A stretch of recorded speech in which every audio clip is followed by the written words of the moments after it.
주님, 저희 모였습니다.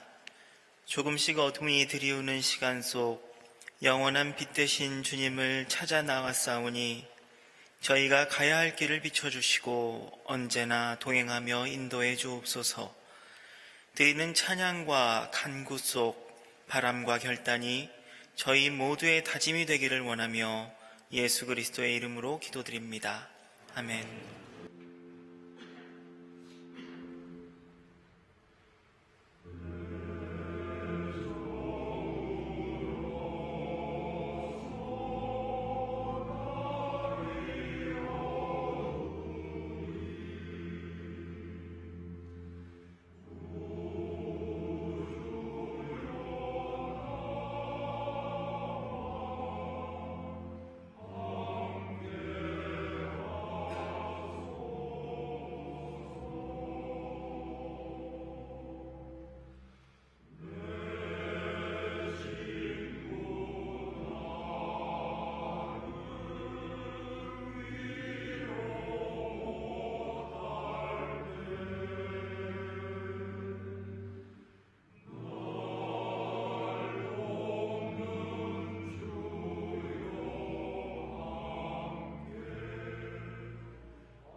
하나님 아버지, 오늘도 이렇게 아름다운 공간에 모여 또 온라인을 통해 한 마음으로 예배드릴 수 있도록 모든 여건을 허락해 주시니 감사합니다.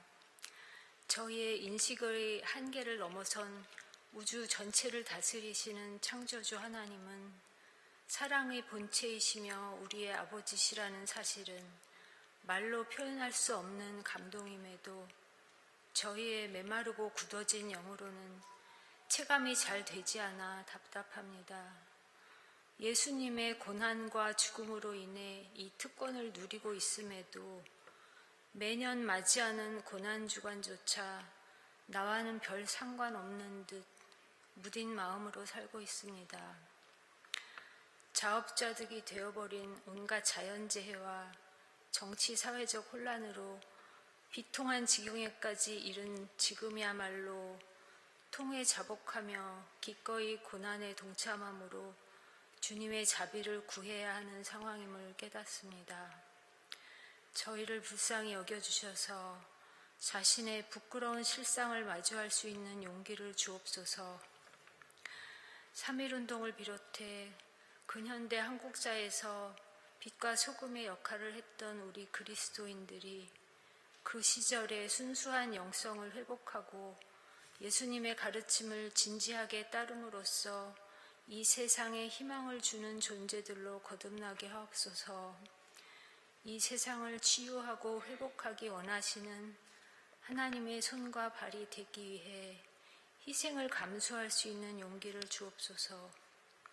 경동교회라는 공동체 안에서부터 서로의 다름을 포용하며 화평을 이루는 치유의 움직임이 시작되기 원하며 역사를 주관하시는 주님의 뜻이 속히 이 나라, 이 땅에 이루어지기를 간절히 원합니다. 몸과 마음의 고통 중에 있는 분들에게 인간의 위로는 너무도 미약하오니 주님께서 날마다 새 힘과 위로를 주시고 희망으로 일어서게 하옵소서. 오늘도 민수기 강해를 통해 저희 마음에 감동과 순종의 결단이 되게 하시고 모인 모든 이들이 예배 후 돌아가는 길도 안전하게 지켜주시기를 바라오며 예수님의 이름으로 기도드립니다.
오늘 우리에게 주시는 하나님의 말씀은 민수기서 35장의 말씀입니다. 제가 가진 성경책 295페이지에 있습니다. 민수기 35장 1절에서 34절까지 말씀 한 절씩 교독하시겠습니다. 여리고 건너편 요단강가 모압 평야에서 주님께서 모세에게 말씀하셨다.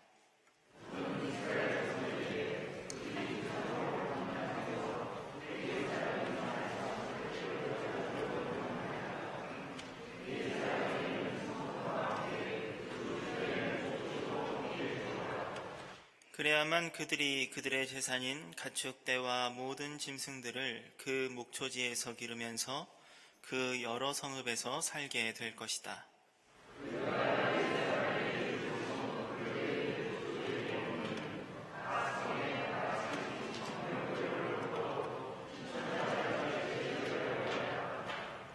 성을 중심으로 하여 성밖 동쪽으로 2,000자, 남쪽으로 2,000자, 서쪽으로 2,000자, 북쪽으로 2,000자씩을 재어라. 이것이 각 레위 사람의 성읍에 딸린 목초지이다.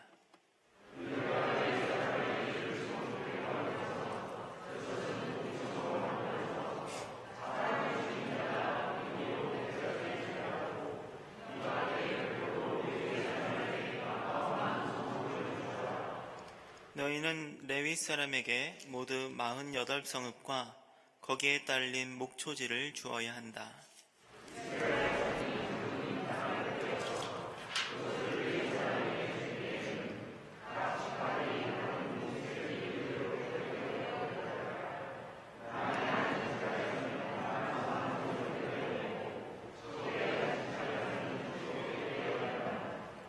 주님께서 모세에게 말씀하셨다.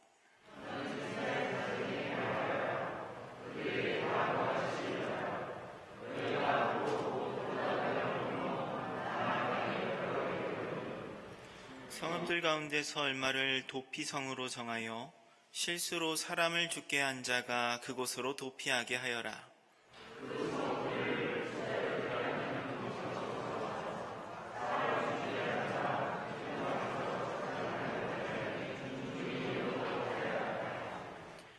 너희가 레위 사람들에게 줄 성읍들 가운데서 이들 6성읍을 너희의 도피성으로 삼아라.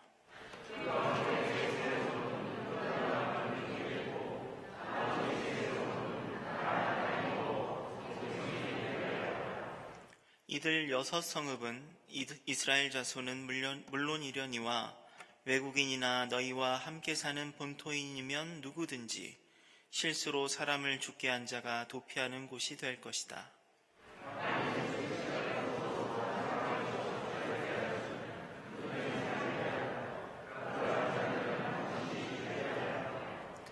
사람을 죽일 만한 돌을 들고 있다가 그것으로 사람을 쳐서 죽게 하였으면 그는 살인자이다. 그러한 살인자는 반드시 죽여야 한다.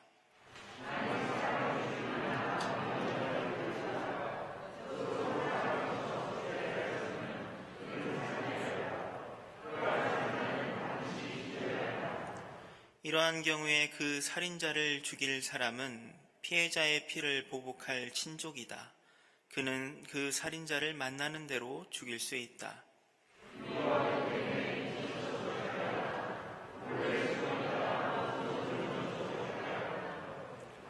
원한이 있어서 주먹으로 쳐서 사람을 죽게 하였으면 그는 살인자이다.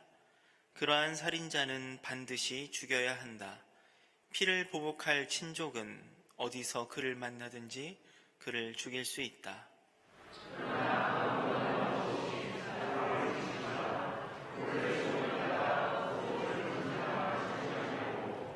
잘못 보고 굴린 돌이 사람에게 맞아 그를 죽게 하였으면 그 가해자가 피해자의 원수가 아니고 더욱이 그를 해칠 의사가 전혀 없었던 것이므로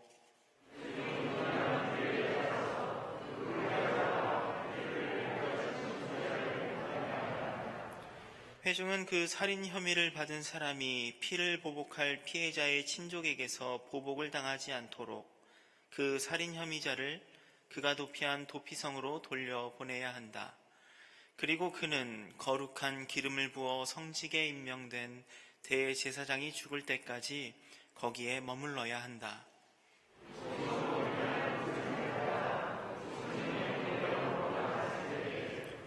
마침 피를 보복할 친척이 그를 알아보고 도피성의 경계 밖에서 그를 죽였으면 그 친척에게는 아무런 살인죄도 적용되지 않는다.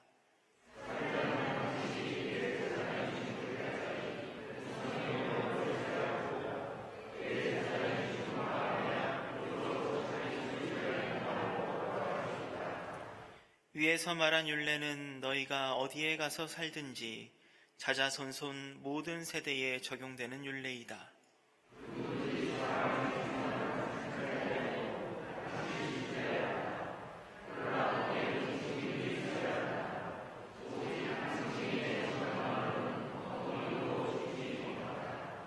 살인죄를 지었을 때에는 살인범에게서 속전을 받고 목숨을 살려주어서는 안 된다. 그는 반드시 죽여야 한다.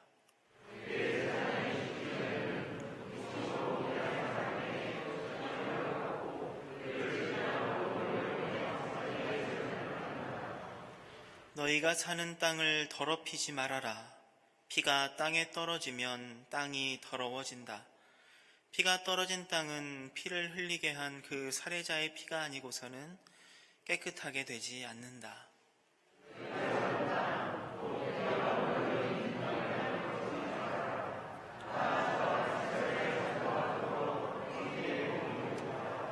아멘.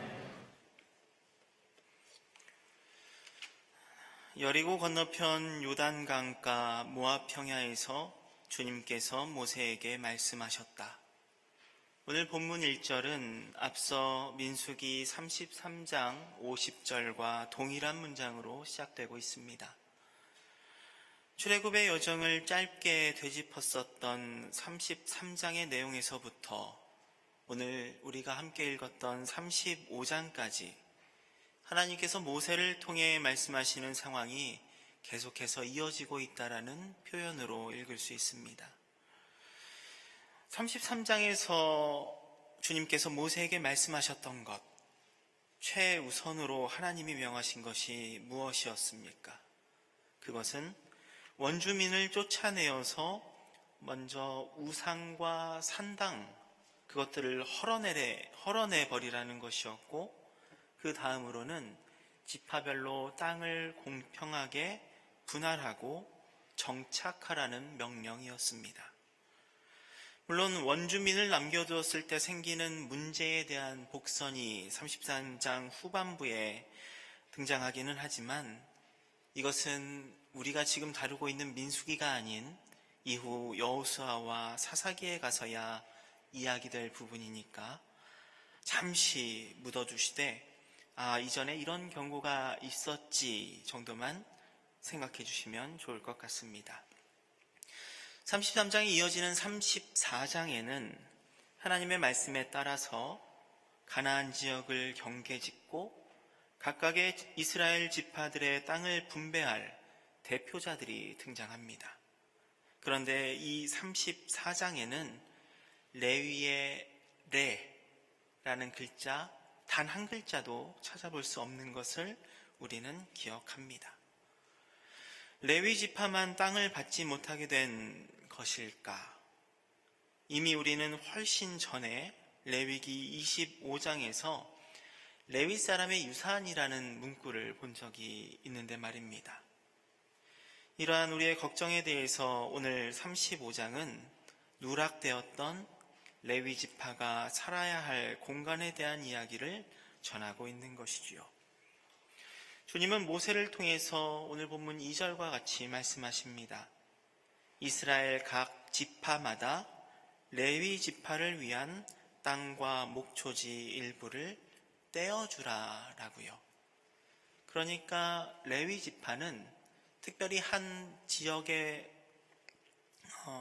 경계를 유산으로 받은 것이 아니라 각 지파마다 일부분을 레위 지파에게 나누어 주도록 그렇게 하나님께서 명령을 하셨다라는 것이지요. 여기서 우리가 읽어본 떼어주라라는 동사는 히브리어로 나탄이라는 단어가 사용되는데요. 기본적으로는 제공하다, 수여하다, 이렇게 일반적으로 다양하게 나누어 주다라는 뜻의 의미로 활용되는 단어입니다.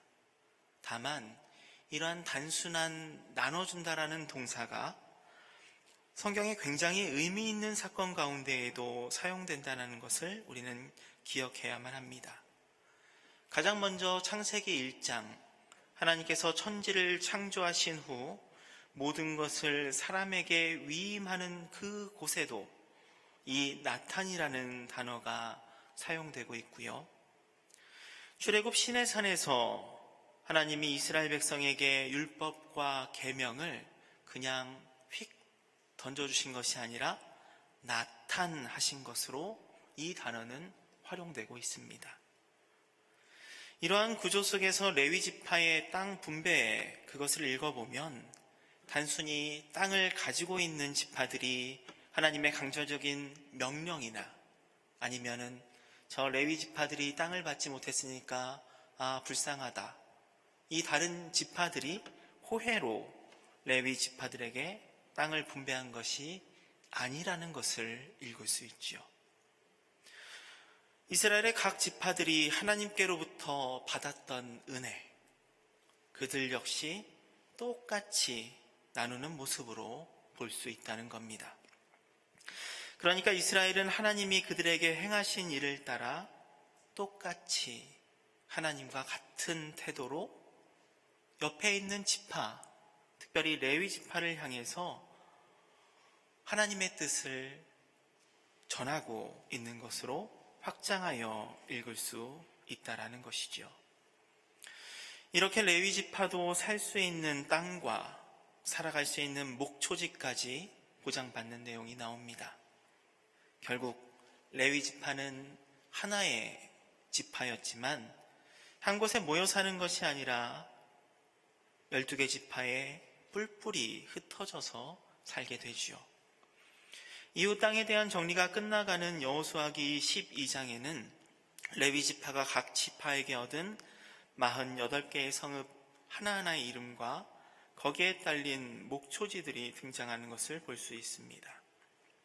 그리고 이 48개의 성읍 중 6곳은 특별한 목적을 가지게 되는데 오늘 우리가 함께 읽었던 본문 6절에 나오는 도피성이 바로 그것입니다. 나누어드린 인쇄물 중에 지도, 노란색으로 도피성이라고 써여 있는 지도를 보실 수 있는데요. 거기에 붉은색으로 표기된 부분이 바로 도피성의 위치입니다. 시계의 12시 방향 가장 위의 위치에서부터 반시계 방향으로 게데스, 세겜, 헤브론, 이곳은 요단강 서쪽에 있는 가나안 땅 안에 위치되어 있고요. 벳셀, 길르앗, 라몬, 바산골라는 요단강 동쪽에, 이렇게 이스라엘 전역에 골고루 위치하고 있는 것을 확인할 수 있습니다. 흥미로운 점은 오늘 35장 9절 이후에 하나님께서 모세에게 도피성에 대해서 말씀하시는 그 시작의 부분과 뒤이어 나오는 구조 역시 앞서 33장과 동일한 문장이 사용되어 있다라는 겁니다. 33장의 50절과 51절을 제가 읽어보겠습니다. 여리고 건너편 요단강가 모압 평야에서 주님께서 모세에게 말씀하셨다. 너는 이스라엘 자손에게 말하여라. 그들에게 다음과 같이 일러라. 너희가 요단강을 건너 가나안 땅에 들어가거든. 그렇다면 우리는 본문을 이렇게 읽을 수 있지 않겠습니까? 너희가 가나안 땅에 들어가면 가장 먼저 원주민을 쫓아내고 우상과 산당의 흔적을 지우는 것이 너희가 가장 먼저 해야 할 일이고, 두 번째로는 지파별로 땅을 잘 나누어 가져라. 깜빡 잊은 것이 있는데 실수로 사람을 죽인 자가 피할 수 있는 곳, 그것이 바로 너희가 기억해야 할 세 번째라는 것이죠. 이것이 오늘 본문에 나오는 도피성의 위치입니다. 조금 의문이 들지 않으십니까? 세번역 성경에서 가장 먼저 우상이라는 단어가 등장하는 출애굽기 20장 10계명 부분에서 하나님은 굉장히 강조해서 우상을 부정하십니다. 하나님 외에 다른 신은 없다라고 말씀하시면서요. 그리고 어쩌면 이것보다 더 우선하는 창세기 12장, 하나님께서 아브라함에게 땅을 약속하시는 장면을 통해 우리가 확인할 수 있었던 것처럼 이스라엘에게 오직 하나님이라는 그 명제와 약속의 땅이라는 이 두 가지는 이스라엘 백성들에게 포기할 수 없는 역사적, 사회적, 종교적 굉장히 중요한 명령이었다라는 것이죠. 앞서 33장 요단강 앞에서 하나님은 모세를 통해 그 둘을 명하신 것이었고, 그리고 오늘 본문을 보면 레위 지파의 땅을 배분한 후 그것에 버금가는 살인자를 위한 도피처가 등장한다는 겁니다.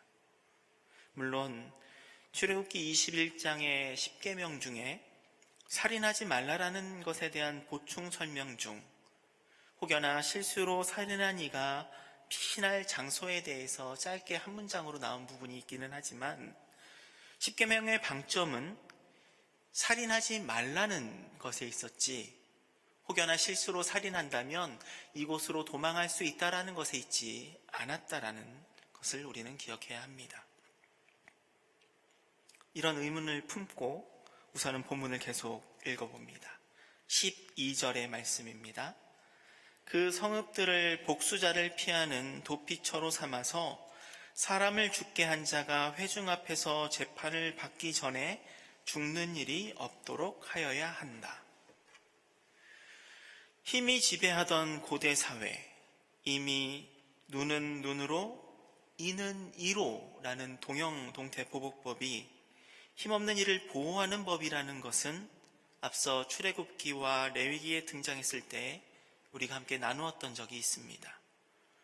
힘이 있는 사람에게 힘이 없는 사람이 해를 끼치게 된다면 여기서 눈은 목숨으로 갚아야 할 수도 있고 이도 목숨으로 갚아야 할 상황에 처할 수 있기 때문입니다. 때문에 공정한 재판이 치러질 때까지 이 실수로 사람을 죽인 이가 원한을 피해서 몸을 피할 수 있는 최소한의 시간 동안 보호받을 수 있어야 하는 제도로서 도피성은 등장하게 되는 것입니다. 도피성이 힘이 없는 이를 위한 제도라는 것은 이어지는 15절에서도 확인할 수 있습니다. 외국인이나 너희와 함께 사는 본토인에게라고 기록된 것처럼 도피성 제도는 그 대상이 누구이거나 상관없이 동일하게 적용되고 있다는 것이지요. 여기서 외국인과 본토인은 다른 번역으로 읽어보면 나그네와 더부살이 외국인으로 되어 있는 것을 볼 수 있습니다. 현재 우리 사회에서도 볼 수 있듯 정착지와 배경이 없는 나그네와 외국인들에 대한 상대적인 차별과 우리 사회로의 진입이 어려운 것과 똑같이 고대에는 어쩌면 더욱 심했었을 그 상황에서도 성경은 이스라엘 민족들과 같은 기준으로 그들 역시 혹여 실수로 사람을 죽였다면 도피성으로 피할 수 있다라고 말해주고 있습니다. 그러나 도피성이 무조건적인 살인에 대한 안정을 보장하는 것은 아니었습니다. 16절부터 21절까지 여러 구체적인 사례를 들어서 고의로 살인을 저지른 이들은 이렇게 도피성으로 피하더라도 죽임을 면치 못할 것이라고 일러주고 있습니다. 쇠붙이나 돌, 나무로 만든 것을 가지고 사람을 죽였다면, 미움과 원한이 있었던 이가 저지른 일이라면 도피성은 죽음을 면할 수 있는 장소가 아니었습니다. 영화 존 윅이라는 것이 존윅이라는 영화가 있는데요. 그 시리즈에 보면 콘티넨탈 호텔이라는 곳이 등장합니다. 킬러들의 세계에서 절대적인 안정을 보장하는 중립적인 지대를 의미하는 호텔인데요. 서로 막 총, 칼, 등등으로 죽이려 하다가도 그 호텔 문 안으로 들어서는 순간 어떠한 폭력도 용납되지 않고 혹시나 그 안에서 폭력이나 사람을 죽이게 되면 더 큰 힘에 의해서 죽임을 당하게 되는 그러한 내용이 있습니다. 이와 유사하게 고대 근동의 여러 나라에서는 신의 사당이나 혹은 어떤 신령한 장소에서는 자신의 안전을 반드시 보장받을 수 있다는 개념이 있었습니다. 그곳으로 도망하기만 하면 빚을 갚지 않아도 되었고 사람을 죽여도 처벌받지 않았고 그런 완전한 안전을 보장하는 장소가 있었다라는 것이지요. 그러나 성경의 도피성은 그러한 공간의 개념이 아니라는 것입니다. 도피성이라고 구체적으로 나오지는 않지만 열왕기상 2장에 나오는 요압의 죽음은 이러한 성경의 의지를 가장 잘 보여줍니다. 자신의 정치적인 목적을 위해서 경쟁자가 될 수 있었던 아브넬과 아마사를 죽인 다윗의 장군 요압은 이후 성막 제단의 뿔을 잡은 채 자신의 죽음에 대해서 회피하려고 시도를 했지만 솔로몬은 그의 살인이 고의적인 것이라는 이유로 그를 그 성전 뿔을 잡은 채에서 죽일 것을 명하고 맙니다. 그러니까 성경은 공간 자체의 성역을 만드는 힘, 자신의 그 죄를 감할 수 있는 힘이 있다고 말하는 것이 아니라 하나님의 말씀과 공동체적인 합의, 그것이 최소한의 안전을 보장한다고 말하고 있는 것이지요. 그러니까 죄 혹은 잘못을 저질렀다 하더라도 무조건 문제 없는 것으로 만드는 도깨비 방망이로서의 도피성이 아닌 사회적 약자가 죄의 잘못의 여부를 판단받을 수 있도록 완충지대로서의 역할을 하는 그러한 도피성, 성경은 그것을 말하고 있는 것입니다. 그래서일까요? 본문 24절은 실수로 사람을 죽인 이를 가해자라고 표현합니다. 실수라고는 하지만 누군가에게 해를 입힌 사람이기 때문이지요. 교리적으로 살펴보면 우리가 용서받은, 예수 그리스도를 통해서 용서받은 사람이지만 우리는 여전히 죄인인 것처럼 말입니다. 이후 성경은 도피성으로 피한 이 사람을 어떻게 대할 것인지에 대한 이야기를 이어가고 있습니다. 본문 24절 이후에는 도피성으로 피한 가해자와 피해자의 복수를 원하는 사이에서 판단하는 회중에 대한 내용이 나옵니다. 이스라엘의 법적인 판단은 단순히 개인이나 특정한 기관의 문제가 아니라 공동체 전체의 책임이라는 인식이 있었기 때문이지요. 혈족에 대한 보복이 흔했던 당시 사회에서 회중 전체가 어떠한 판결에 참여한다라는 것은 개인의 감정적인 복수를 방지하고 객관적인 어떠한 판단을 기다리게 만드는 아주 중요한 방책 중 하나였습니다. 그렇게 회중들이 복수를 원하는 이에게서 가해자를 도피성 가운데에 보호한 뒤 가해자는 도피성에 머물러야 했습니다. 과연 얼마나 머물렀어야 했을까요? 오늘 본문 25절 후반부터 28절까지 몇몇 문장을 제가 읽어보겠습니다.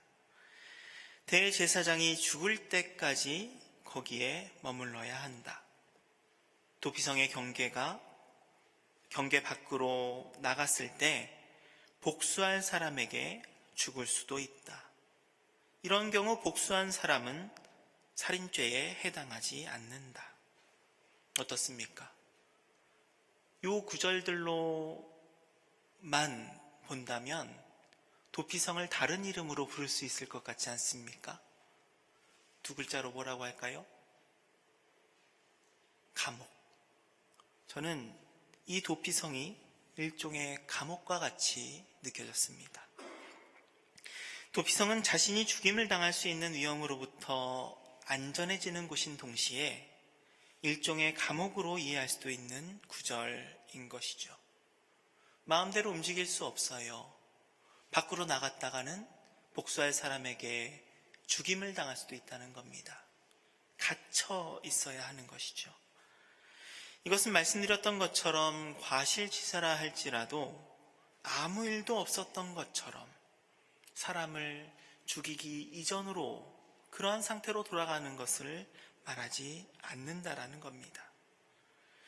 출애굽 이후 이스라엘의 행보에서 볼 수 있었던 것처럼 속죄, 돌이킴, 회개, 이러한 과정 없이 하나님과의 관계를 이전과 같이 회복하기는 어렵다라는 의미로 읽어봅니다. 그러나 얼마간의 과정이 지난 후 본문에서는 그것을 시간으로 말하는데요. 이런 내용이 나옵니다. 대제사장이 죽은 이후에는 자기 소유지가 있는 땅으로 돌아갈 수 있다라고요. 가해자는 도피성을 통해서 자신의 생명을 보장받을 수 있었지만 많은 것들을 일정 기간 동안 포기해야만 했다라는 것이죠. 제한된 거주는 물론 자신의 배경이 되는 것들과 유리되어 있어야 했고, 방금 읽은 말씀처럼 자기가 가지고 있는 소유로부터도 멀리 떨어져 있어야만 했습니다. 어떻습니까? 본문을 읽으면서 이런 생각이 들 수 있을지도 모르겠습니다.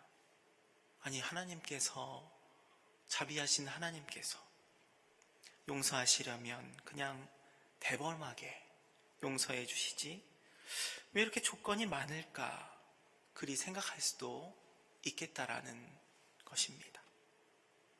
어려운 문제예요. 그러나 성경에 나타나는 주님의 모습을 생각해 봅시다.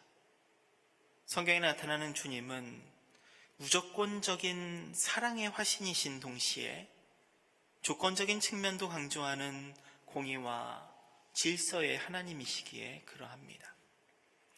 무조건적인 사랑으로 하나님은 자신의 뜻으로부터 백성들이 어긋나가는 것을 가만히 바라보고만 계시지 않았던 것을 우리는 광야에서 주님의 모습을 통해 볼 수 있었습니다. 물론 그 이후에 하나님께서는 언제나 기회를 주시지만 그냥 없었던 것처럼 묻고 넘어가시지는 않았다라는 것이죠. 오늘 본문 31절도 저는 그렇게 읽었습니다. 갑자기 등장한 뇌물 이야기가 나오거든요. 이러한 관점에서 우리가 놓치지 말아야 할 것을 상기시켜 준다고 저는 믿습니다. 말씀드렸듯이 공간의 신성함을 통해서 안전을 보장했던 이스라엘을 제외한 당시 근동의 문화에서는 얼마만큼의 돈을 받고선 그 신성한 공간 안에 죄인을 살게 함으로써 죄가 없었던 것처럼 죄를 눈감아주는 부작용이 그 성스러운 장소에 있었다라는 겁니다.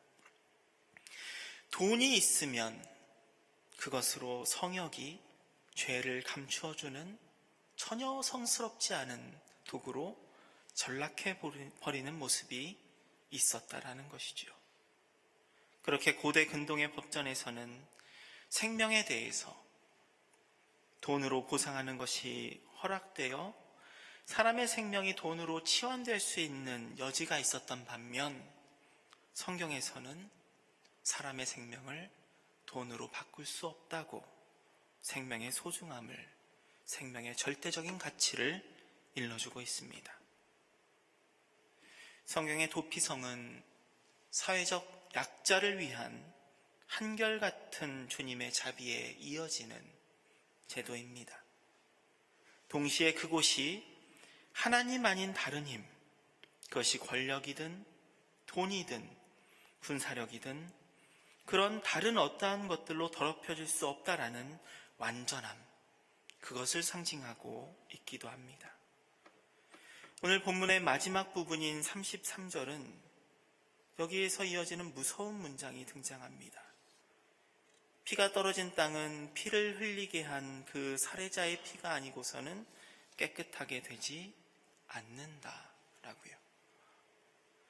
배경에 대한 이해나 앞뒤 맥락 없이 읽으면 우리는 이 구절을 복수에 대한 강조로 읽을 수도 있겠지만 우리가 함께 살펴본 것과 같이 이 문장은 힘과 권력으로 사람의 잘못을 가릴 수 없다라는 의미로 해석되어야만 합니다.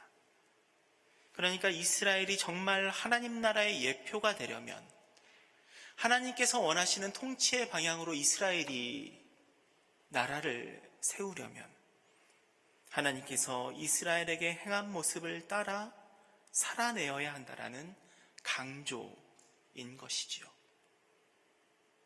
오늘 약속의 땅을 앞에 두고 하나님의 백성으로만 살아갈 것이라는 다짐이 있었습니다. 그리고 땅에 대한 약속이 실현되어 공동체를 이루어 살겠다라는 의지가 있었습니다. 거기에 이어 살인에 대한 이야기, 아니 관용과 책임이라는 수평저울의 양 끝에 있는 이 두 가지에 대한 어려운 이야기가 등장하는 이유가 무엇일까? 갑작스럽지만 저는 그림 하나를 소개하려 합니다. 오늘 나눠드린 인쇄물을 보시면 뒷면에 마가렛 윌리엄스의 도피성이라는 작품이 실려 있습니다. 흐려서 잘 보이실지 모르겠지만 여러 군상들이 나오지요. 가장 먼저 눈에 띄는 것은 도피성으로 피한 살인을 저지른 이에 아무것도 입지 않은 헐벗은 모습이 보이고요. 칼을 든 채 복수하고자 하는 이의 분노한 모습도 보입니다. 그것을 막으려 애쓰는 이가 나오고 단호하게 막으라고 명하는 이의 모습도 나옵니다. 여러 모습들의 표정과 태도와 복장이 다르게 그려져 있습니다. 저는 이 그림을 보면서 우리도 상황에 따라 이들 중 어떤 한 자리에 위치할 때가 있을 거라는 생각을 해보았습니다. 때로는 가해자의 모습으로, 때로는 피해자의 모습으로, 때로는 중재자의 자리에,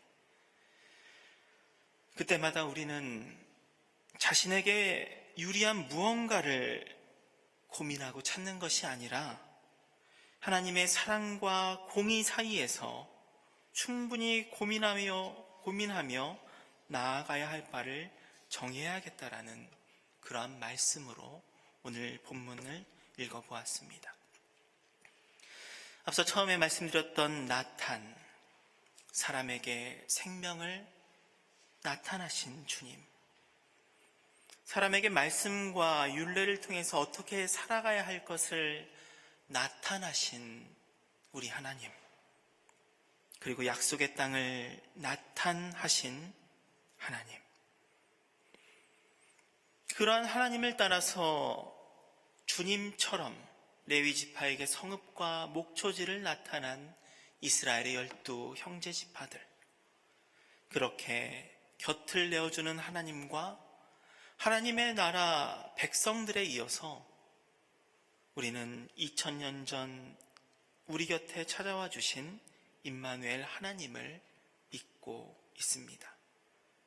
그리고 자신의 유익이 아닌 십자가 고난의 길을 택하면서도 당신의 백성을 하나님 나라에 합당하게 이끄시는 예수를 우리는 구원자라고 부르면서 믿고 따르는 사람들입니다. 한 번 더, 또 한 번 더, 아무 일도 없었던 것처럼은 아니지만 그럼에도 불구하고 주님의 자비와 공의를 따라 살 수 있는 기회만큼은 끝없이 허락하시는 그 뜻에 우리 역시 있다 살아야 한다는 것으로 오늘 민수기 35장을 읽어봅니다. 군사 경제적으로 힘이 있는 나라가 약하고 작은 나라를 돈으로 유혹하는 시대입니다. 힘이 있으면 큰 잘못을 저질러도 아무 일도 없었던 것처럼 살아가는 시대입니다. 주님의 도피성, 주님의 자비는 이러한 곳에 허락되지 않습니다. 여기에 주님의 자비를 끌어대는 것은 주님의 땅, 주님의 영역을 더럽히는 일이겠지요. 어제와 오늘 사이 휴전 중이었던 이스라엘이 가자 지구를 공습했다는 뉴스가 들려왔습니다. 600명 이상의 부상자와 400명 이상의 사망자가 발생합니다. 150명 가까운 어린이가 그 가운데 죽음을 맞이합니다. 나그네, 고아, 과부, 이방인, 소외된 그 한 사람이 피할 곳이 없는 세상, 주님의 뜻이 아닌 힘이 지배하는 이 땅에 주님의 마련하신 도피성은 과연 어디에 있는지 물으며 이 시간 함께 침묵 가운데 묵상하고 기도하겠습니다.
주님, 사순절 저희를 부르시고 당신의 길을 좇는 자리에 서게 하시니 감사합니다.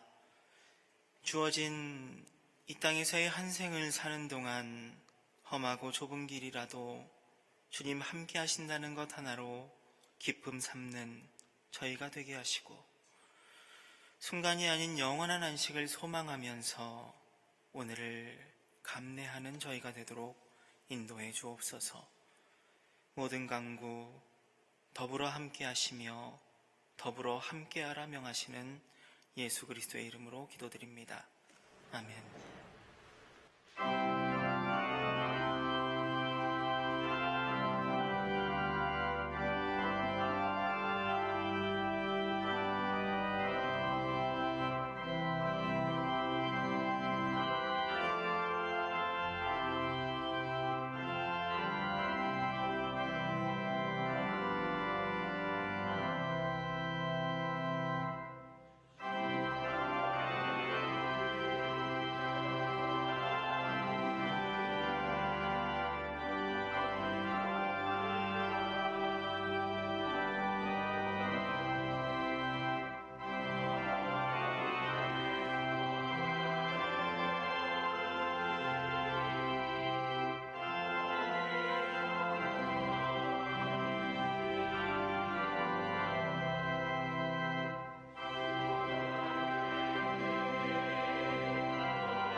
하늘에 계신 우리 아버지여, 이름이